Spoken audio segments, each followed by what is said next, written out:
Okay, so in this pregnancy, I have been really leaning into how can I most celebrate my pregnant body? How can I feel good? How can I enjoy this phase of life that I'm in, but also feel comfortable? Are there ways that I can lean into my birth preparation while also bringing comfort and relaxation? So I thought today I would share with you my pregnancy self-care slash birth prep and how that has looked for me. If you haven't been here already, my name is Kitty. I am a registered general nurse. I'm also a birth and postpartum doula, a hypnobirthing instructor, antenatal educator, and a lactation consultant. And I'm currently 38 weeks with little baby number 3. And today I want to dive into pregnancy self-care and how it's looked the last couple of weeks. Okay, so the first thing that I wanted to talk about is just pace of daily living. And with lots of kiddos around, we also homeschool our kiddos. We are busy a lot. So we are out in the garden, we're going on adventures, we're doing lots of things. Never mind the fact that I also work from home, and our lives can just get really fast and the pace can be quite high. So one of the things that I've been doing intentionally this pregnancy is just blocking in and factoring in some rest time. And this is something that I wasn't so sure how my kids would respond to, but it has been really, really lovely. So we've been factoring in time where we just have tea. We have tea time in the afternoon, so I'll make a big pot of a herbal tea and maybe get out some nice nibbles, and I will just sit and I will read my book.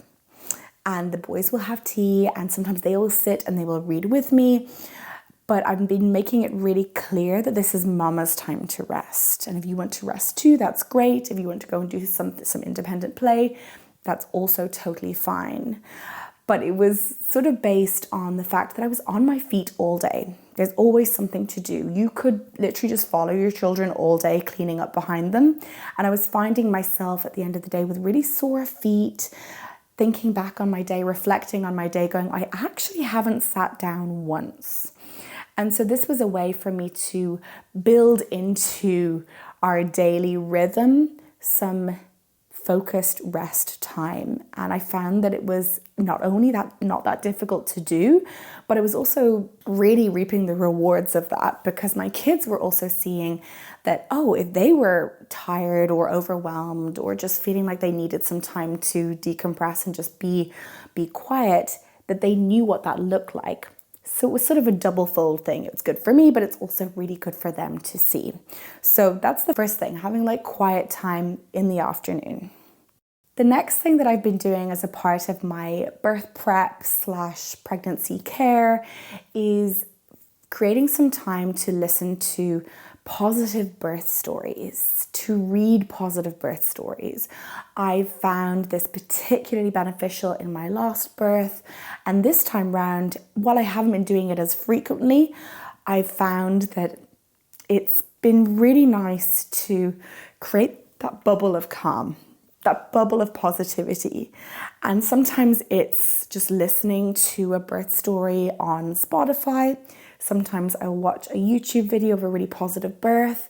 As I've gotten closer to the end of my pregnancy, I've also been watching positive birth videos with my kids, because we're planning a home birth this time again, and my little ones will possibly be present. And so I want them to be really prepared for the sounds and the mess that comes with birth. And so in doing this, I have been reinforcing the software in my brain that says birth is normal, birth is natural, and that I can do it. So even if I haven't been doing any other birth preparation, I haven't been checking any of the other boxes, this is something that has really reminded me of my body's ability to birth. And it's made me really excited to meet my little one and to go through labor again. Each birth experience that I've had has really changed me in the way that I mother, in the way that I parent, in the person that I am, and the confidence that I have in my own abilities and in myself. And so I'm really excited to see how that unfolds this time round. The other point that I want to add on to that is hypnobirthing meditations. And if you haven't been listening to them in your own pregnancy, or maybe you're not pregnant yet and you plan on listening to them when you do fall pregnant, listening to hypnobirthing meditations is a really beautiful way for you to readdress how you feel about birth, for you to tap into the subconscious part of your brain, that left-sided part of your brain, and upgrade the software. Our hardware is fine, it's the software we need to work on. So we can upgrade the software to think about birth in a positive light by tapping into our subconscious through the guided meditations. We are able to relook at how we feel about the birth experience, and that leads to a much more positive experience when things do unfold. I have some really beautiful meditations, if you haven't already accessed some, that I will leave the link to down below. And I've actually been listening to my own, which sounds kind of funny, but I think when it's your own voice, it's almost even more powerful. And I've been listening to them to help me fall asleep at night. I used to be so awful for leaving my phone right beside me, or particularly up until very recently, up until literally last Sunday, I was on call for another mama's birth. And so I was just hyper aware of if the phone was to go off, I would have to get up and run during the night, and I would have it beside me. And then as a result, I was like scrolling, finding myself mindlessly scrolling last thing at night. And so not only is the blue light so bad for you for trying to sort out your circadian rhythm and get a good night's sleep, but also I was finding myself hyper alert. So I've swapped that out instead and been listening to those guided meditations and actually falling asleep with them. And that's one of the questions that I get from my birth prep clients is it okay for me to fall asleep listening to these meditations? Am I still getting the benefit? And yes, absolutely you are. And this is what I have been doing recently, and I found it really, really lovely just to shut down my brain, to quieten down my brain, and to just give that lovely positive feedback into my subconscious to remind myself that you are strong and you can do it. The next thing is my birth breathing. You can call it birth breathing, you can call it the de-stressor breath, you can call it up breathing. There are so many different ways that we complicate the birth breath, but actually all that it is in for 4, out for more. And in doing this, we are reminding our bodies to come back into the room, that we are okay, that we are calm. And by practicing our birth breathing, we are preparing ourselves in the easiest, cheapest way for a positive birth experience, because you can carry the power of your breath with you everywhere. And I would even argue that it's a tool for life, because you can use it now for your birth experience, for a stressful moment when your toddler is having a meltdown, whether it's that or whether perhaps it's just before an interview later on in life. So being able to practice your birth breathing, maybe alongside that guided meditation in the evening, is a really lovely thing to do. And I find myself practicing this multiple times during the day when I'm just overwhelmed with all of the demands of motherhood, or I'm just ready to flop into the sofa at the end of the day and I just let it all go, let myself just completely melt into my breath and really feel into that relaxation that comes with slowing down that exhale. Another type of breathing that I practice during my pregnancy, and I consider a moment for self-care or a snippet for self-care, is every time I go for a poo, I practice my J breath, also called the down breath. And the idea here is when we are on the toilet, in the bathroom, we are relaxing that lovely sling of muscle that is at the pelvic floor. And by being able to yield the pelvic floor, we are leaning into what it feels like to nudge our baby through the pelvic outlet. So when you're having a poo, if you are able to just and birth your poo as if you would birth your baby, you are practicing what it's like to yield the pelvic floor, to allow that baby to come through smoothly and easily. and preparing yourself also for that sensation and how you are going to breathe when it comes to that phase of your labor and of your birth experience. So the next thing that I've been doing to sort of lean into my pregnancy self-care is daily affirmations. And I don't like to make this overly complicated. I don't like it to be something that is going to be a high workload or something that's going to be adding stress to my life.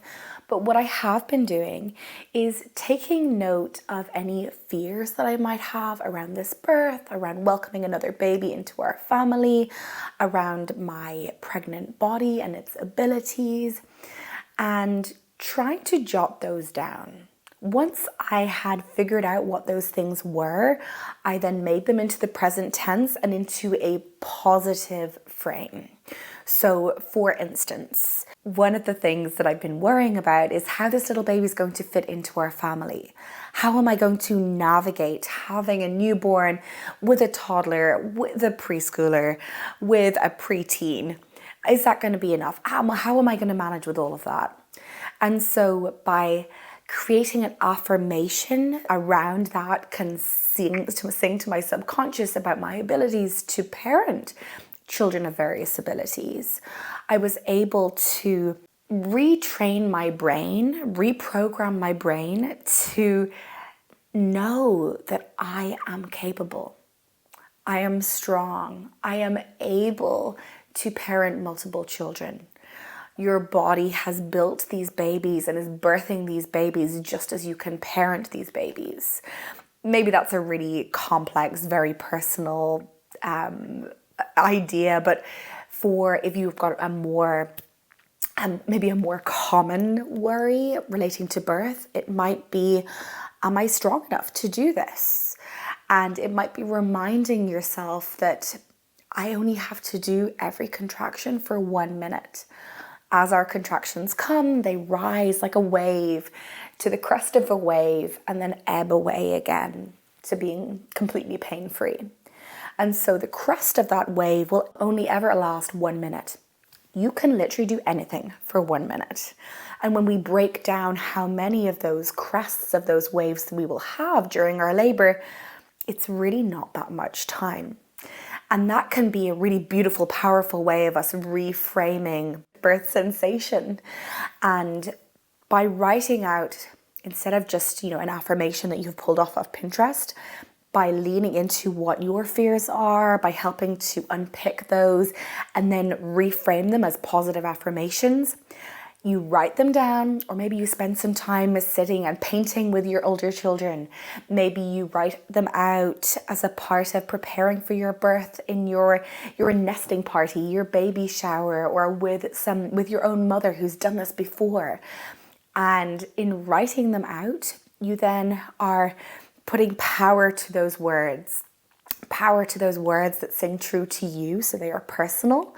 And then thinking, okay, well, where am I going to put them that I'm going to see them multiple times a day? I always like to think of somewhere you'll see them maybe 10 times a day. So the back of the bathroom door, maybe on your mirror, maybe on the front of your fridge, maybe it's on the inside of your car somewhere. So every time you sit down to drive somewhere, you're reading this positive affirmation to yourself.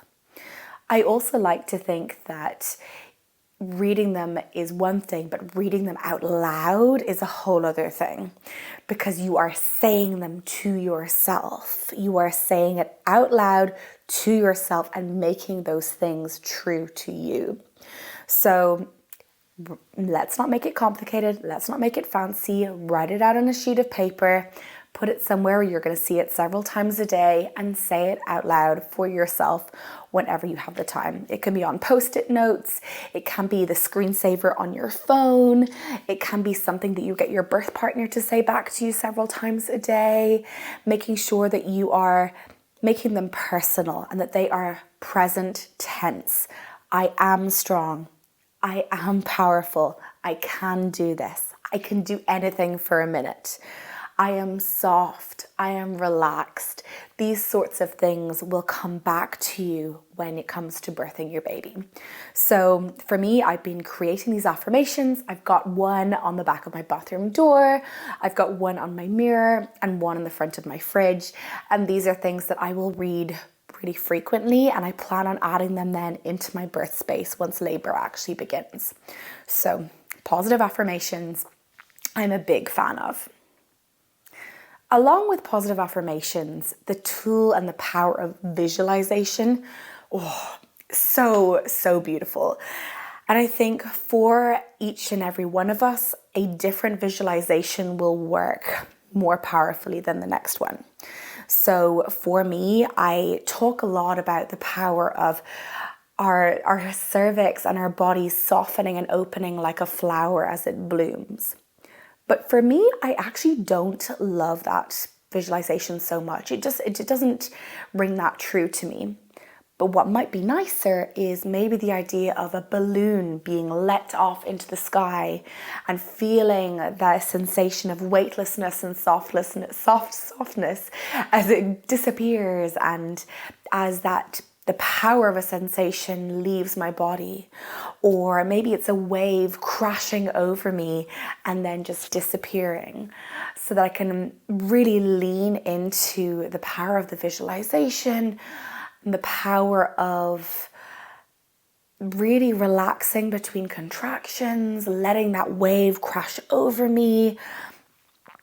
Different visualizations will work different for different people, but being able to visualize, I think in particular, our babies working their way through our body softening and opening and creating space, visualizing our birthing bodies in action means that when the day comes, we are much more familiar with how that might look.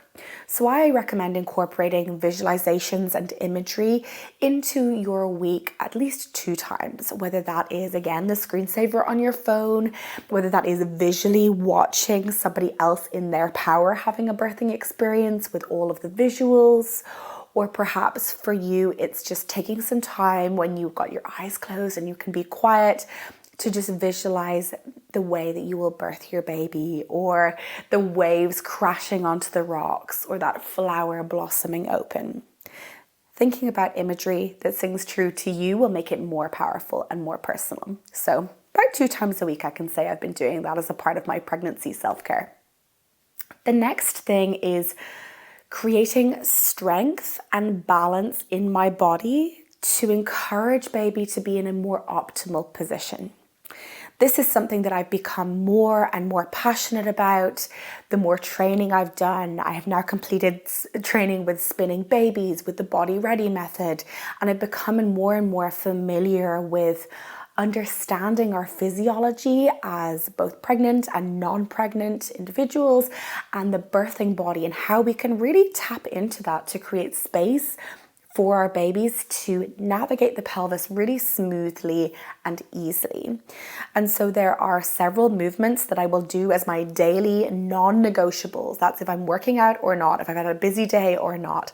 I will be doing these movements every single day to create balance and space in my pelvis towards the end of pregnancy, to encourage my little one into the best position possible to have a smoother and faster birth experience. The next thing that I've been doing, or kind of 2 things that I've been doing, might feel a little bit silly, but they're actually totally in line with what I was just talking about regarding optimal positioning and creating balance and space in our bodies for birth.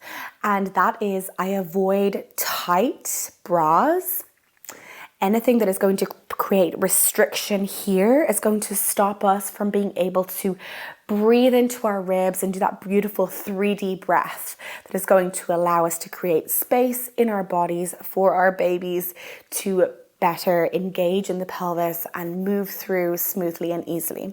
So no tight bras. I mostly will wear a no bra, or like a really soft, unstructured bralette type thing.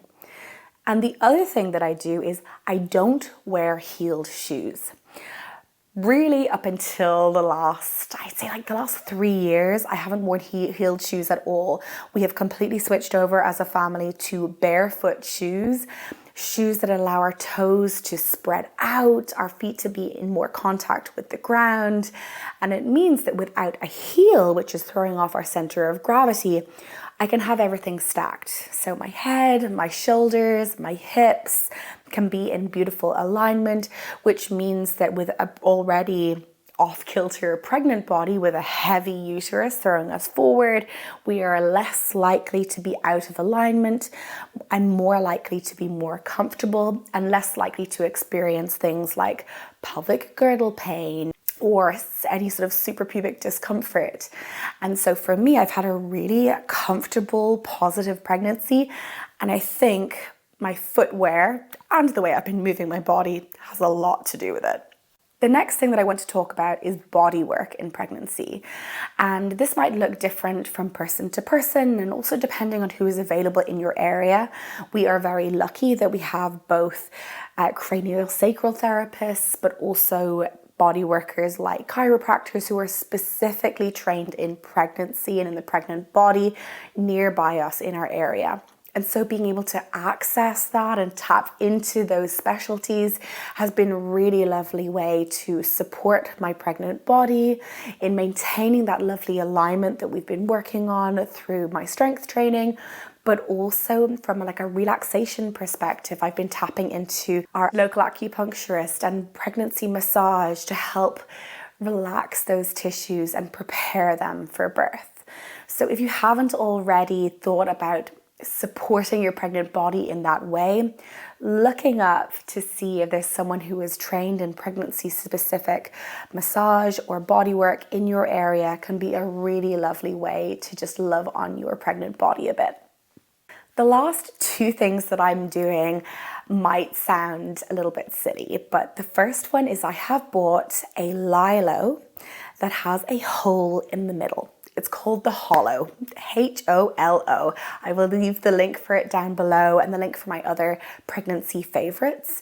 But as somebody who was previously pre-babies, a belly sleeper, and who has been craving that relief in my lower back and that little stretch to my front body, this has been amazing. And so as a part of my very low-key pregnancy self-care, I will lie down on my belly, on my hollow at nighttime and watch TV with my husband. Or I will do some work, sending out care plans on my laptop, belly down. And it has been such a relief and so lovely and something I really look forward to at the end of a long day on my feet, minding the kiddos. And it's definitely something that I would recommend you invest in if you haven't already.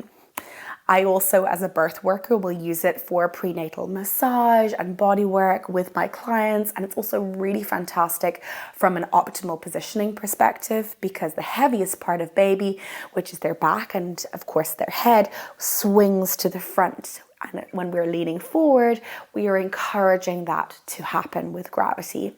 So not only are we more comfortable, we're relieving some of that back pain, we're allowing for that front body stretch, but we're also encouraging our baby into an optimal position. So for me, it was a win-win. And the last thing that I want to touch on is baths. I kind of scared myself off baths last pregnancy because I was so hyper-focused on being belly down all of the time. But actually a bath with some Epsom salts has been something that I've really been looking forward to. And sometimes I will do a little bit of that habit stacking and make myself maybe like a little pregnancy tea. I've been really loving chamomile and nettle with maybe a little bit of lemon balm or some honey in there. Just to really unwind me for the day. I will add in some Epsom salts in there if I've been having any swelling or any achy muscles.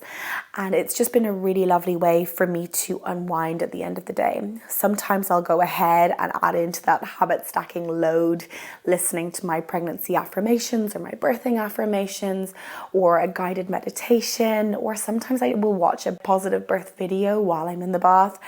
And it's just been a really lovely way for me to check in with myself, with my body, with my baby, and make some time for just us.